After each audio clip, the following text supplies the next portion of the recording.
Hello, welcome to a new list where we'll be comparing some 16-bit games that didn't get much attention back in the day, both on the Sega Genesis and the Super Nintendo. Do you think they failed because they were bad games?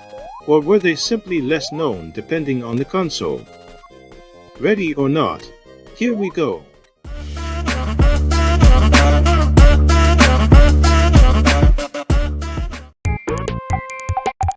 I'll admit it, I played the first Bubsy a lot.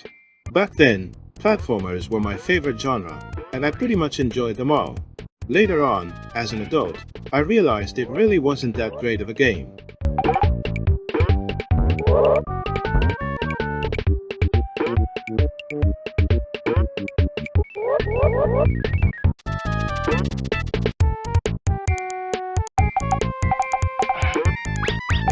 But it wasn't until I put together the list of games for this video that I even found out there was a sequel. I think in this case, the questionable quality of the first one dragged the second down with it.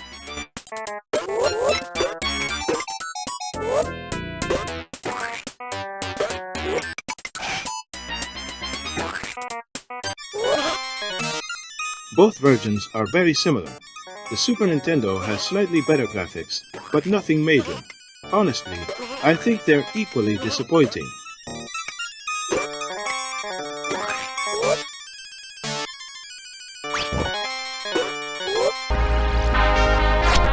In this case, there are probably two reasons why these games never became very well known. First, it's based on a cartoon series whose characters were originally based on a series of toys. Personally, I never saw the toys or the cartoon, so the game never really caught my attention.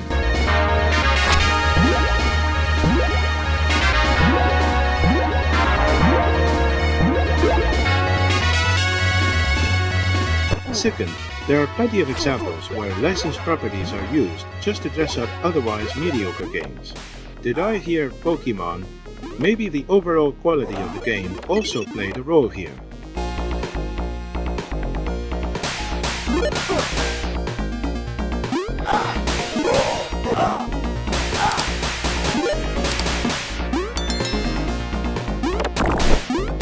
The graphics on the Super Nintendo version seem a little better, but I think that's more due to the Genesis color palette than anything else.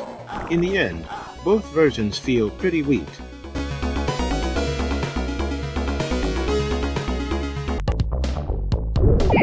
This fighting game was never released in my region for either console, so in my country it was completely unknown. Even later on, with the rise of the internet, emulators, and everything else, I still never heard much about it, despite its visuals being way ahead of their time, with some pretty spectacular pseudo 3D graphics for the 16-bit era.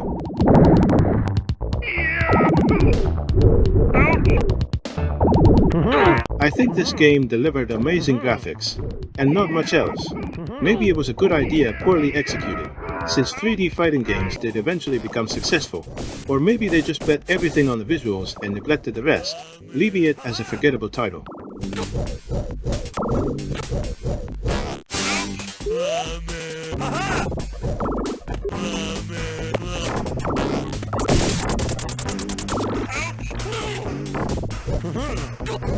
The Genesis version ran more smoothly than the Super Nintendo one, and while the SNES had better sound, overall Genesis came out on top.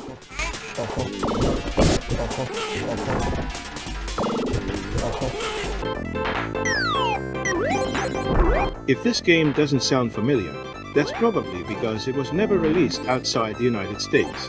In fact, it's the sequel to a very similar first game that also stayed in the US. I have to admit, if I had known about it as a kid, it probably would have caught my attention. A platformer starring Chester sounded pretty good, but it seems to be yet another case of a famous mascot used in a mediocre game.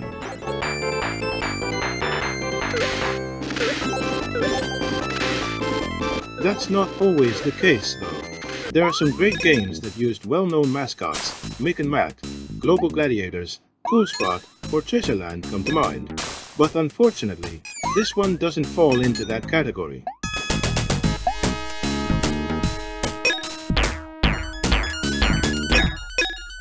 Once again, the Genesis color palette worked against it in the graphics comparison, and the Super Nintendo version ended up being superior in every way.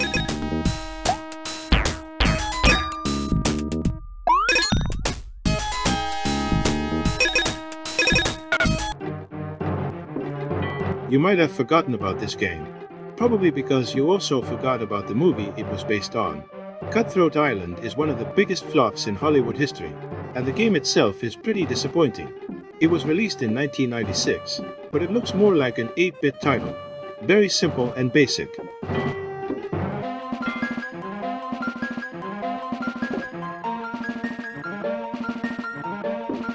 This is a clear example of a bad game based on a bad movie. Of course, there are good games based on good movies, like True Lies or Alien 3, but I can't think of a single good game based on a bad movie. Can you? Let me know in the comments, and we'll talk about it.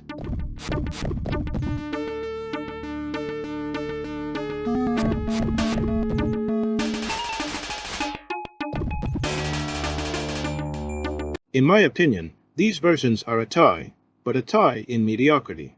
Neither one deserves to be called the better version.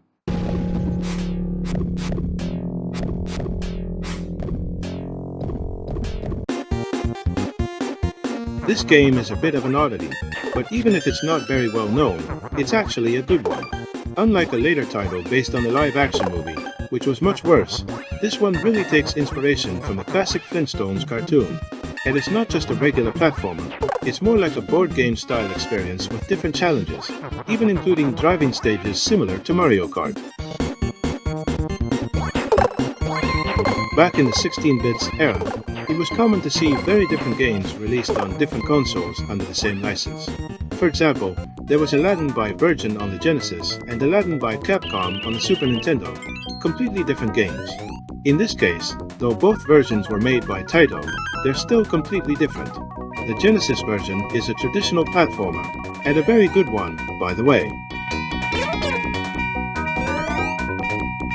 Since they're so different, it's really hard to pick a winner. My recommendation is to try both. Personally, I prefer old-school platformers, but that's just my opinion.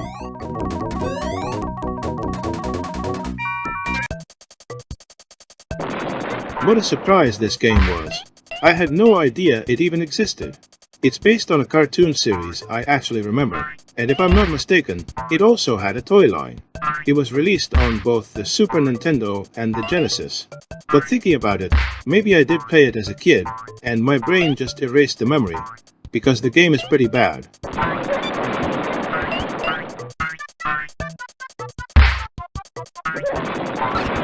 Here's a fun fact. It was developed by Grey Matter, the same studio that made B.O.B., which happens to be one of my guilty pleasures. I know it's not a great game, but I absolutely love it.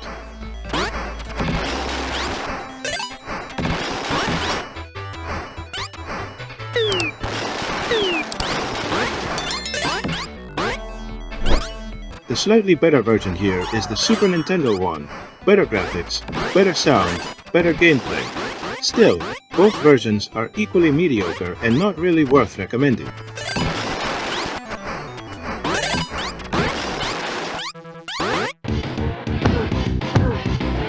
If this game has been forgotten by players, there's a good reason for it. It feels more like a piece of promotional material for the movie it's based on than an actual game designed to be fun and inspired by a film. It fails in every category. Graphics, music, gameplay. It would have been weak even as an 8-bit title.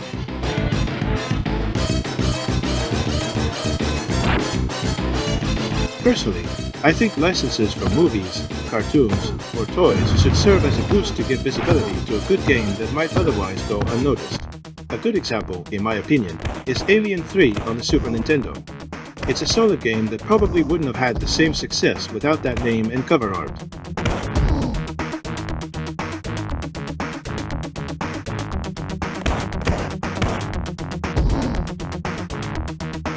This particular game was never released outside the United States, but honestly, we didn't miss much. As for the Genesis and Super Nintendo versions, I can't really choose one. They're both just too mediocre.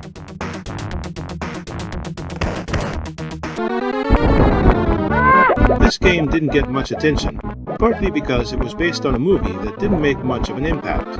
It's not a bad game though, and in my opinion, they made one very smart choice that really improved the final result. The Pagemaster mixed live action with animation, and the smart move was to use the animated art style as inspiration for the game. Visually, it actually looks quite good. It's an entertaining platformer that never really found much success at the time. In fact, the only thing I clearly remember from back then were the bonus stages. They stood out because the gameplay changed completely. You had flying levels with a third-person rear-view camera and a great sense of depth. That pseudo 3D style was very popular in those days.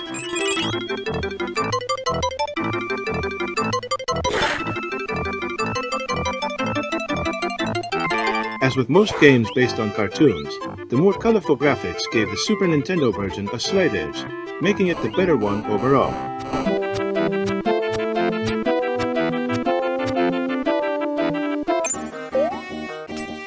Now this game was well known, and actually pretty good too. In fact, most of the Disney licensed games Capcom made for Nintendo consoles were all good, or even great. The DuckTales games on the NES or Aladdin on the Super Nintendo, for example. So, if this one was already well known, why include it on this list? There's a reason. Those of us who had Sega consoles played different Disney games, also great, but not the Capcom ones. We had Sega titles like Castle of Illusion or Quackshot. Well, it turns out this Capcom game did get a Genesis release, but only in the United States and Japan. So yes, there was a Disney Capcom game for the Genesis.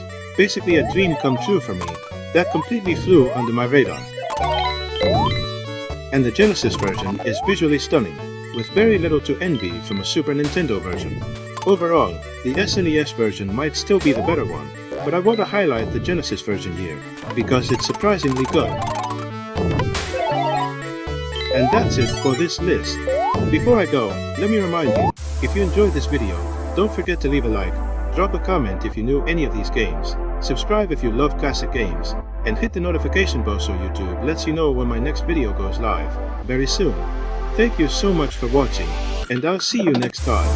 Bye.